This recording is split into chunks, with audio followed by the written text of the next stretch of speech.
I like a lot of people, but there are people I really like. You know what I'm saying?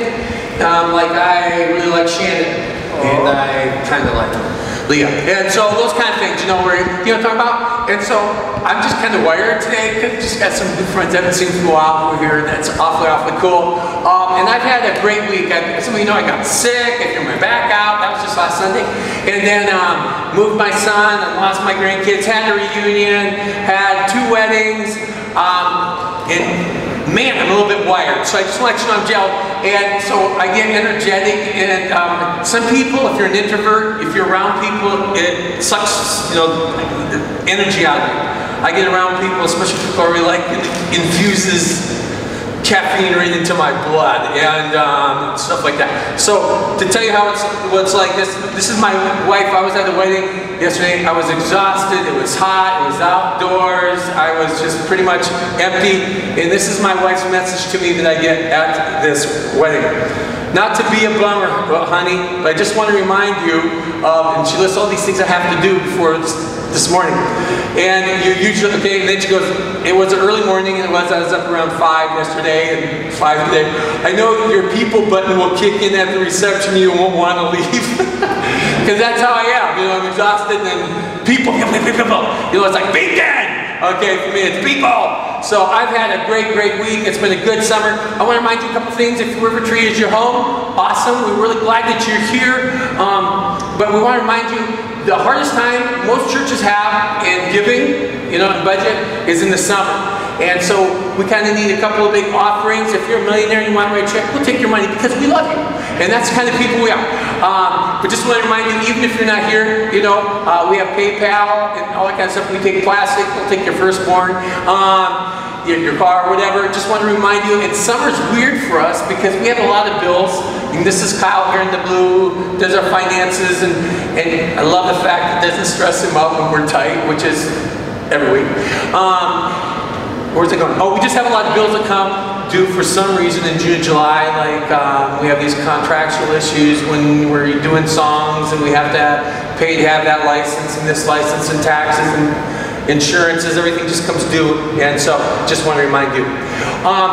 And what else? Oh, also want to congrats out. We had a wedding yesterday for Tim and Brittany. You know that Tim's one who's got long blonde hair down to his buttocks, and just a terrific guy. And him and Brittany got hitched up yesterday, and it was an outdoor wedding, and actually it was a good time. The wedding was at 2 o'clock. Okay, and I'm just gonna tell you, if you're like gonna get married, dude, it's like, and you tell me it's 2 o'clock, I've decided, I guess it's July, August, June, I ain't doing it. So, you know, we should have we should have did everything in front of it, and then done the wedding like at 8 o'clock. I mean, we should have done the reception, and they're not changing their minds, they're already pressed up. So we should have done all that front end, and so if you might as well know, I'll be making that suggestion if you're having an outdoor wedding. Or suggest you get back on your meds. So anyway, we're in a series called What to Do When, and this What to Do When series comes from a variety of questions that people have and ask often because there are things that happen in life and we're not sure how we should handle it. So what do I do when this happens? And we've already talked about one, and what we're going to talk about probably for the next 2 or 3 weeks is what do I do when I've drifted away from God? And when we ask that question, there are 2 questions that are follow-up questions. Number 1 is, how did I get here? How did this happen? How did I drift? And then number 2, how do I get back to where I want to be, which is closer to God? Now, I just want you to know this idea of being close to God in a relationship with God, it's natural, it's normal. God made us to be in close relationship, close proximity to Him. He created us with this desire to be connected with Him. Some of us call that the heart-shaped vacuum that only God can and will fill. Some time ago we said there are 3 fundamental needs that people have. A need for transcendence, significance, and community. Transcendence is that we want to be connected to Him. We horizontally want to be connected. The community piece, vertically. The community piece is that we want to be, belong, and to be a part of, and to be connected to others. And that's the community piece. And then somewhere between now where we're at this moment and where we'll be after we leave this planet, we want to have live a life that matters, that has significance and purpose. Now, we're talking about transcendence. Transcendence is that the feeling you have that there's something bigger and more important beyond this moment, beyond this day, beyond this life. And sometimes we experience that, this awareness there's got to be more at a funeral. Especially if it's somebody who's young or somebody we love and now they're not there. And there's this feeling there's got to be more, this cannot be all there is. Sometimes if you've ever been maybe romantic or you've had wine or maybe too much drink, you don't even need that. You're out in your car, it's just you, and you're laying in your back and you're looking up at the stars. There's this incredible feeling there's got to be something bigger than this physical world that I'm in. There's that sense that there is something transcendent, there's something divine, there's something that's mystical, that there is God, okay, out there. And so we have those feelings, and sometimes they come in a wave because of a crisis or a situation we're in. Sometimes they come because we just feel like my life is lacking meaning. Especially if you've had a lot of success, you've got all this stuff around you, you feel like there's still something amiss.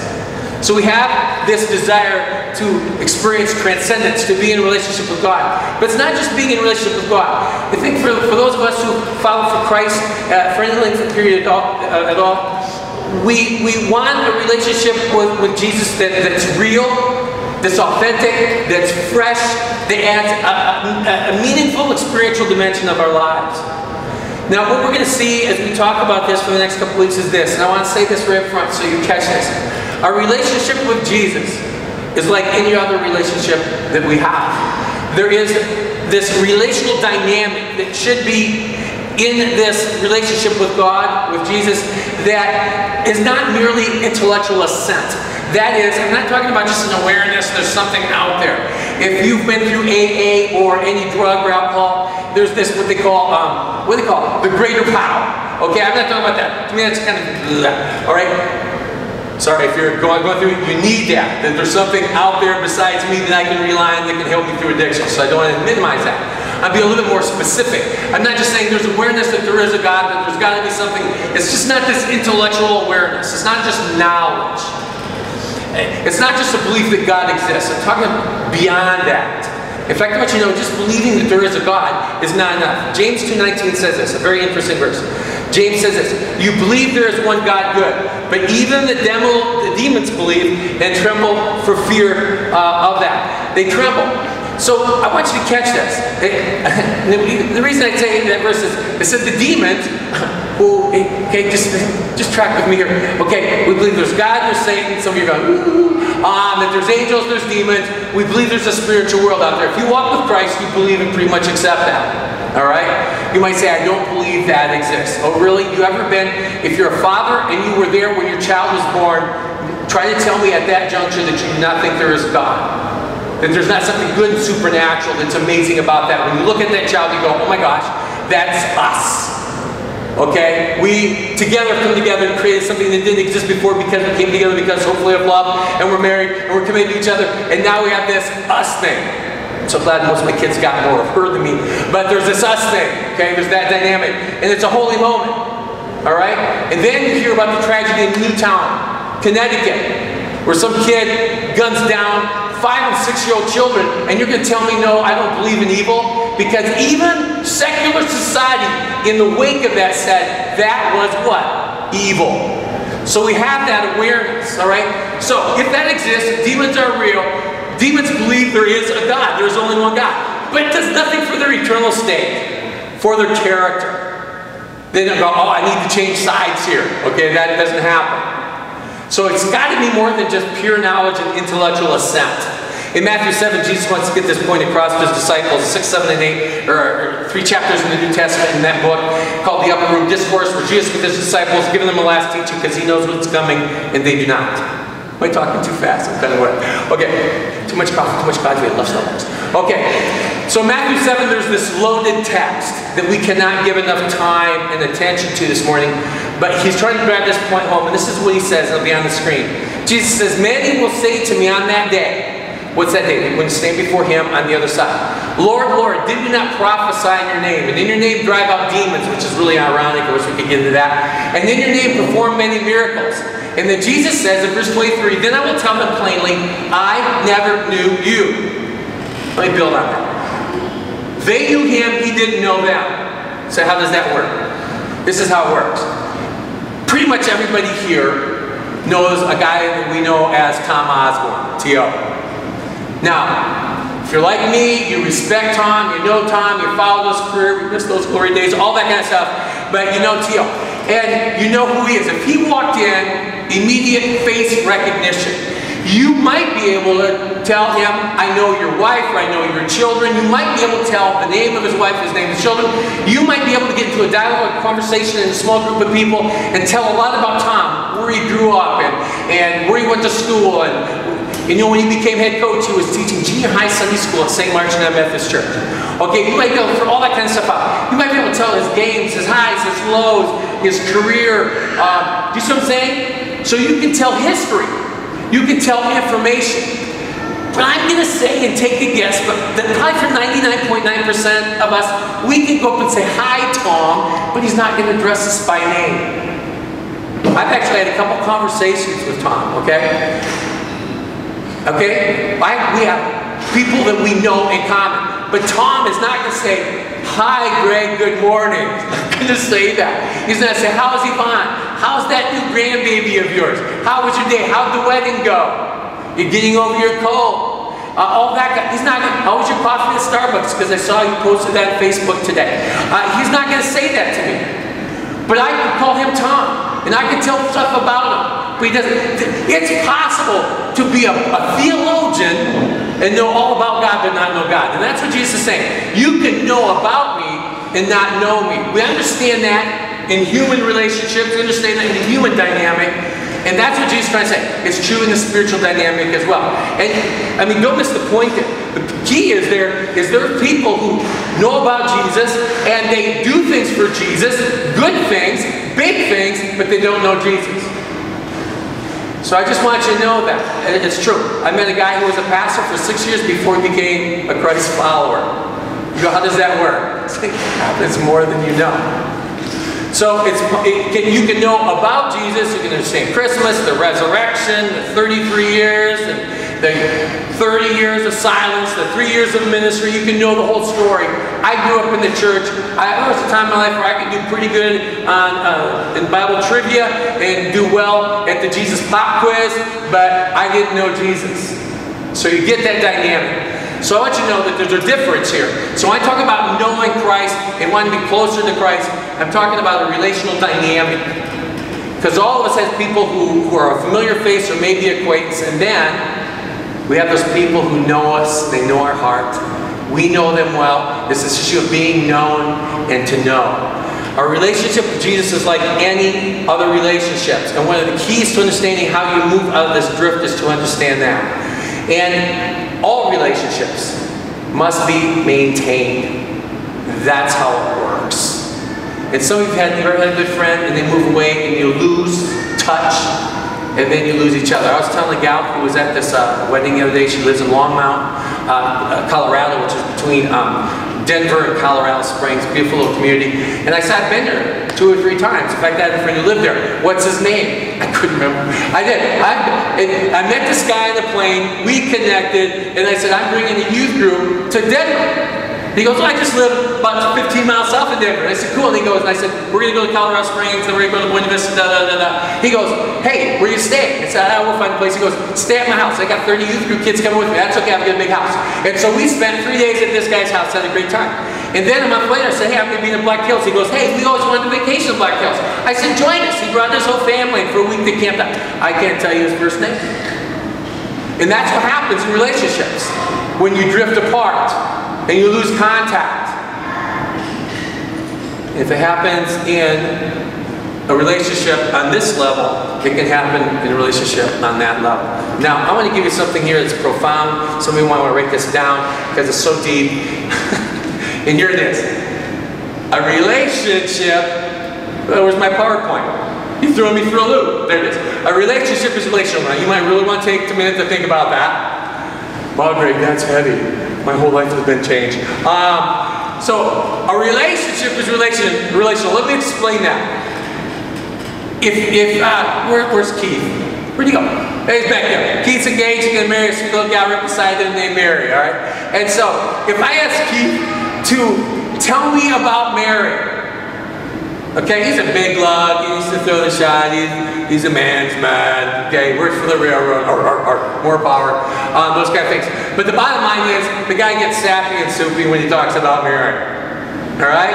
And if you talk about Mary, tell me about Keith. Man, she'll go off. Why? Because she's in relationship with this guy. Does that make sense? And she's going to talk about it in relational terms. Everybody here for just a minute. Think about one of your most significant relationships right now. Just do that. And then I want you to do a minute, I want you to raise your hand and just say something about that. Does that make sense? If you ask them, and if I ask you, and I hope 1, 2, 3 will fill this out, because maybe you guys all here are lonely and friends. But if I ask you about a significant relationship you have, you might say something like, man, we went out last night, and we just had the best time. We laughed, we talked, I haven't seen you for a long time, we thought, you're going to go off. And you can talk about that friendship, that relationship, what, in relational terms. You might say, oh man, you know what, went to this wedding, had friends I hadn't seen for a long, family I hadn't seen, and you go off. And you might even do what I do, go off with about 3 stories nobody really wants to hear. You might say, you know, we went for a lap and talked, my wife and I went out last night, we just went for a walk, you know, we've been so busy, and we just talked, and in fact, we didn't realize how far we got away from our house. It took us forever to get back. Because when we are in a relationship with somebody, we talk about it in relational terms. Does somebody have, tell me, I need 2 or 3 people, volunteer, audience participation. If you don't do this, it'd be weird, it'd be awkward. Okay, can somebody raise your hand and say, describe a relationship you have for just a second. We need that. Yes. Real. Somebody else. A word or a sentence? Unconditional. Unconditional. Yeah. Effortful. What? Effortful. Communication. I even use for that conversation. That's good. Yeah. I didn't hear him. Commitment. I just want you to know, we talk about this, and there's these terms that a lot of us, for some of us, we start thinking, even some of these words, and maybe we're thinking about something that was really important to you, that you love deeply, and these words come out, and they're even more full. Does that make sense? And then your mind goes off on how much you care about. Here's what I want to say. That when we describe a relationship that's authentic, that's deep, that's genuine, that means the world to us, we describe it in relational terms. I've been in the church way too long. That's why I'm cynical. I tell people all the time, I'm a pastor, I'm really cynical about the church. How does that work? It's not always easy. I tell them that. And I say that because I know church people, and more conservative the church, the more Fruit Loopy it seems it is sometimes. The more biblically based it is, the more out to lunch it seems to be when it comes to real life. Now you're going to say, well, that's kind of harsh. I got the microphone. Now, so here's the deal. I've had conversations with people in church, and I'll say something like this, and I wrote some of these down because some of these are hilarious. I'll say, hey, how's your relationship with God? I received Jesus when I was 7. Holy crap, how old are you? 52. Oh my, they're saying I received Christ when you're, that's like saying, we went to kindergarten together. Are you friends? No, I haven't seen you forever. There's just no connection there. Does that make sense? Or I'll say, how you doing in your walk with Jesus? I went to church. I'm sorry. I read my Bible last year. I'm in a small group. Nice. I'm reading a Christian book. Star in the chest. I wrote a check this morning. We don't do that in relationships. Do you see what I'm saying? You won't believe how many times I get this.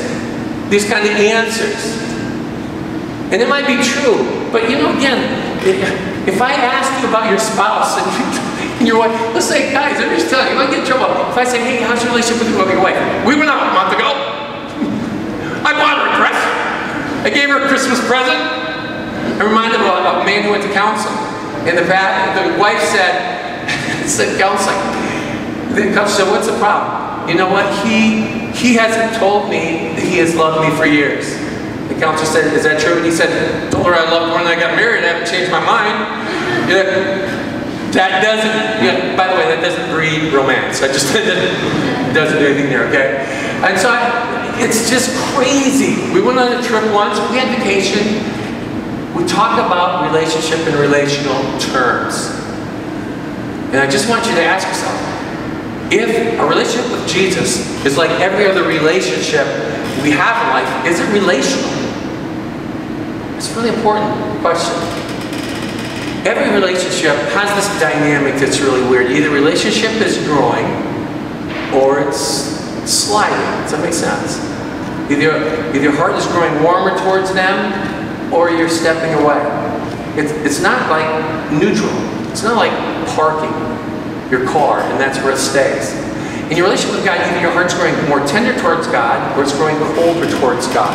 Either you've got this dynamic of growth or you're drifting. And so I want to ask that question again. Is your relationship with Jesus relational? If every relationship, including relationship with God, is real, it's authentic, it's got that growth dynamic, then I want to ask you this. You ever had a close relationship where you don't feel as close as you once were?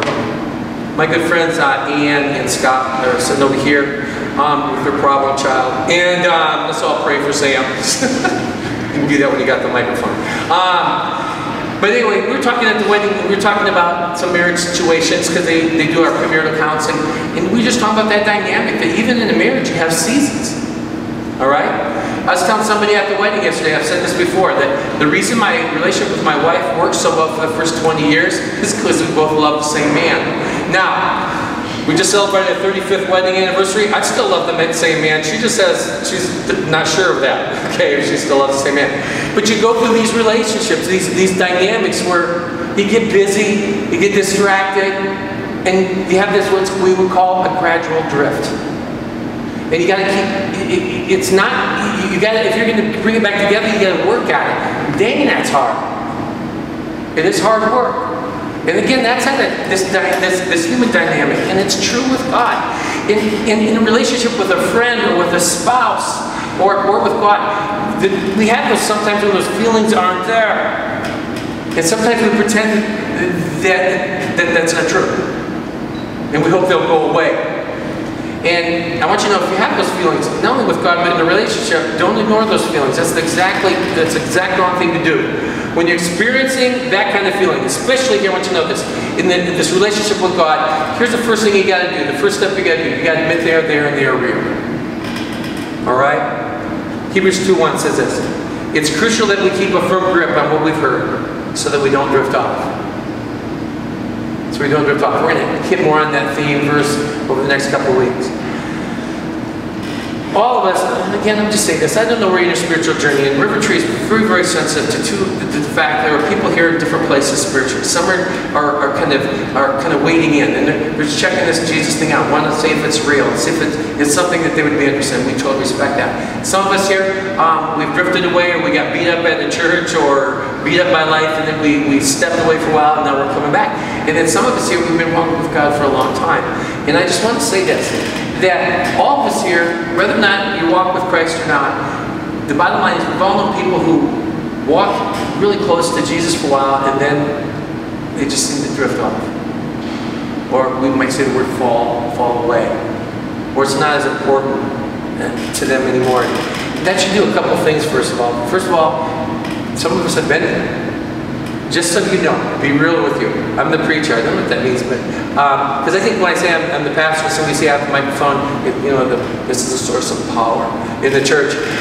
Sometimes when people think of a pastor, they think you've got it all together, and you're like super SC, super Christian person. And I wish that was true, but it's not. And so for 3 years, I've been working on this drifting in my own life. I hit a wall 3 years ago I didn't see coming. Okay, and I've been working through that. 3 years I've been working through this piece. So I just want you to know, someone will be sharing with you not only this week and the next 2 weeks to come around my own life. Sometimes I'll tell you, sometimes I won't, what those pieces are.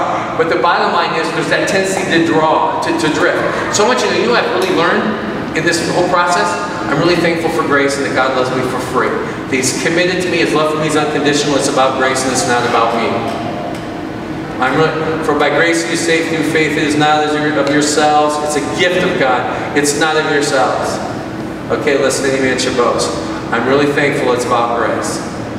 That God not only steps towards us, embraces us, but He never lets go. Never will I leave you, never will I forsake you, He tells us in Hebrews 13. I'm really grateful for that. I get grace. Secondly, I'm really sensitive to the fact that people have that tendency to drift, and also in the process of drifting to make bad choices. So I get that, and I'm not judgmental. And I'm not condescending, because I realize we're on a level playing field. We all got stuff, some of us just hide it better than others. So these are saying, I get grace and I extend grace. But I also understand how drifting works. And we're going to talk about 6 ways, 5 specifically of Peter, a disciple of Jesus, who himself had a spiritual float trip and drifted. So I think you're going to find it very, very helpful. Let me ask this question. Has there ever been a time in your life when you felt closer to God than you do right now? Now, this is a yes or no question. I'm not going to ask you to raise your hands or shake your head, but I want you to ask in your own heart. Have you ever been closer to God than you feel like you are right now? Well, I want to give you 2 things here. If your answer is yes, you're going to be encouraged, because over the next 2 or 3 weeks, we're going to talk about how you can get back in step where you want to be in your relationship with God. If the answer is no, I'm doing great, I'm walking with God, I feel real tight, awesome. Be thankful and be humble, but also realize 2 things. Number 1, it could happen to you, and number 2, there's some ways you can help prevent that to some extent. All right? In the Bible, there's this last letter in the Bible where God writes his people, and he simply says something like this: you can warm your heart up again. And that's what we want to talk about for the next 3 weeks, that you can warm up your heart again. And if you've drifted, I want you to understand this is step 1 in coming out of a drift. It's this: admit that it's your fault. Admit it's your fault. Because trust me, God didn't step away from you. It might have been imperceivable. You didn't see it coming. There might have been some things as you look back one day, well, I get how I drifted. You might not be aware that you had drifted, but now you realize something's not right. You know what you have to do to drift? Nothing. It's not one of those things you work at. I think I'll drift this week. That's not how it works. Okay? There's going to be some steps that you might take to cause you to drift, but you don't have to do anything to drift, and that's the point. I was a youth pastor for like forever, like 25 years. Worked with students, and we took students out on the water every summer. I've done more water stuff in my life. We would take them. When I was in Minnesota, we had 200 lakes within 50 miles of my front porch. So we could go, and by the way, not like the lake by St. Elizabeth. I'm talking real lakes, like 120, 150 feet deep, real lakes. So we could be on the water all the time. And we do water ski parties. And you're like, well, I've done that. No, I mean like we had 20 boats, where skiers would change boats. It was fun stuff, crazy stuff. People trying to be riding on other people, really fun stuff. People almost getting killed, really fun stuff. So we did pontoon floats, go out on the pontoon, get 3 or 4 pontoons together, grill, and just swim. So we've done all kinds. Just sit out in the water, in the middle of a lake on tubes. Good times, okay? Sometimes we go to a river, and we canoe a river. All right? Another time we would whitewater rafting. I've been on 10 of those trips. But sometimes we do just inner tubes and float. That was my favorite one, because you didn't have to do anything. We would put coolers and food, and I always made sure I was close to both. And sometimes I was in charge. And you just float. It was beautiful weather, sweet river, good company, a good time. But you ever done that when you're in the sun, you just get tired and you close your eyes? You ever done that? So I was with a group of students and staff who loved me dearly, and I fell asleep. And we came to this fork in the road where the river went one way and this other way. And so they saw us asleep and loving me as they did, they just let me go.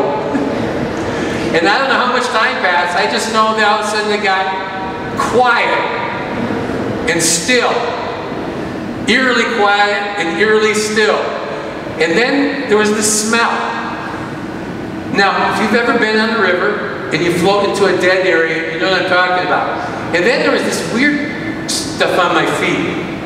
And when I woke up, I was in the middle of, it was just gross. I think I could have walked out there. It was like that funky air, and the kids saw me go there, they thought that was funny, and I handled it not well, and but I didn't even try. But I just kind of fell asleep and I kind of dozed off, and then I drifted into a place that I didn't want to be. That's what happens when we drift spiritually. We just kind of doze off. We find ourselves out and alone in a place that we don't want to be. And we want to talk for the next couple of weeks on that. But you know, that was my fault. I couldn't blame it on people watching out for me. It should have been an alert. That's on a tube for crying out loud, about 20 feet of water. I should have known, all right? But you can drift. And Peter, one of the right-hand guys of Jesus, drifted off. So here's the scoop when we're done. I want to ask you a question. Just in your own mind, what you ask is, have you drifted? Here's the cool thing. There's hope. Admit it, and then ask God for help getting back in the current and getting back close to Him. If things going great, then be thankful and recommit your heart to keep in step. Let's pray. God, very, very simple. Very, very simple. And yet, chances are that we have a lot of people in this room who get the whole thing about drifting. Chances are there are people here right now fighting a war in their mind because they know they've drifted, they know they need to make changes, but it's just so easy to float. And it's my prayer, God, that they will pray for strength and help in coming back home and getting back in step. And so I would challenge all of you here to pray for that strength. God, I know there's also those who, because they've drifted, might even have a real sense of deep regret. Because they found themselves in places they didn't want to be, making choices they didn't want to make, and maybe in the process they've hurt themselves or hurt others. And I pray specifically that they would find you in this journey, that they would wake up, and that they would experience your restoring grace. Help them to have a desire to come home and to come back with you. And we might want to pray something simple like this. God, I want to turn back. I want to stop drifting. I want to come home. Help me to put my faith and trust in you. You might even have to say, God, forgive me for the wrong things and the wrong choices. Forgive me for drifting. Show me how to live this week, this next week. I need your guidance and I need direction in my life. God, as best as I know, I want to come back. I want to trust you. God, all of us here drift. We have that tendency. And yet most of us would say, the best times of my life was when I was tight with you, when I was walking close to you, when I felt near. So God, help us to be there. Because that's when we experience that life that you promised. A wonderful and full life. A life that's better than we ever dreamed or imagined. So help us to get back in step, and I pray this in Christ's name. Amen. For the next 2 or 3 weeks, we're going to be looking at, probably right now the list is 6, but 6 ways that we drift and ways that we can get back into the current and keep from floating. Thanks.